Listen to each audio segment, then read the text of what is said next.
guy asked me if I was going to the Fed, and the line just crashed. I'm not going to the Fed. How can I be helpful to this? So Larry, the Vice President just said that you're thinking about a single mandate. The strength in jobs and wages is coming from the middle and the lower middle. It's the blue collars, it's what I call Main Street, and the increase in wages, similarly, not the level, mind you, but the increase is much faster than white collars. So we don't have enough data yet, I acknowledge that, but the trends are actually towards reducing inequality. But I will add this, my view, we concentrate on growth, growth, growth. Prosperity without inflation.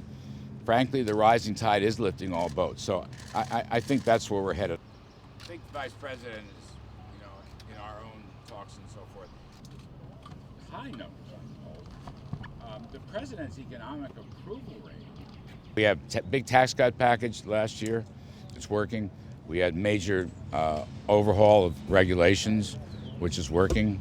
We've opened up the energy sector. We're trying to get pro-growth trade reforms through. The economy is booming. The economy is booming. Look at, president is the president of the whole country. He's the president of the whole economy. His platform was always to grow the economy much more rapidly than, frankly, the prior almost 20 years.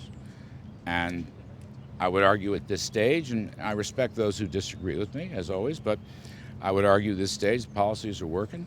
It's not a question of stimulus. These are long-term structural changes that are going on when you see the rise in productivity, which is so darn important. And I would argue that his policies are in the process of rebuilding the American economy. And I would argue that we have entered a very strong and durable prosperity cycle.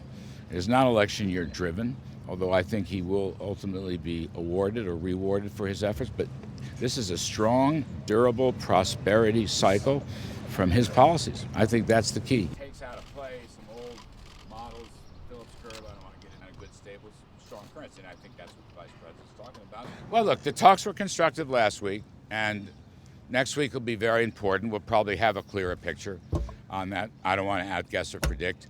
They're hard at it, as you know. We've come a long way.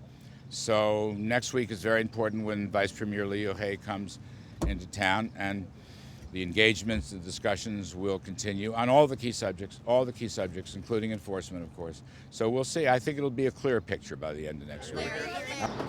I want to ask you, there was that meeting the other day, and we hear that there's been some reports that the U.S. is softening its stance on forced technology transfers, state-subsidized entities. I don't think we're softening our stance on anything. What I think is going on is a very good discussion about all these topics, and as I said, you'll get a lot of clarity perhaps at the end of next week. With respect to USMCA, your administration has suggested that talks are underway. USMCA. Yeah.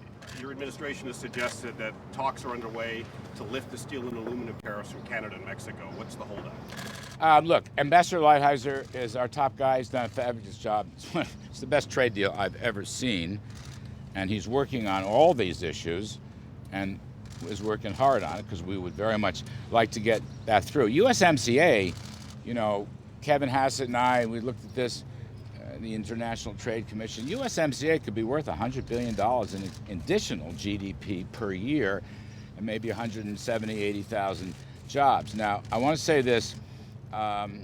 Earlier this week, Speaker Pelosi was here with other House and Senate Democrats for very constructive talks on infrastructure, but we also engaged a bit on USMCA. And she has been very good and very accommodative to Bob Lighthizer, letting him speak to the Democratic conference and so forth. I know Ms. Pelosi very well. She was a guest on my show a number of times years back. So I said, what do we need to do this? And she said, stronger enforcement.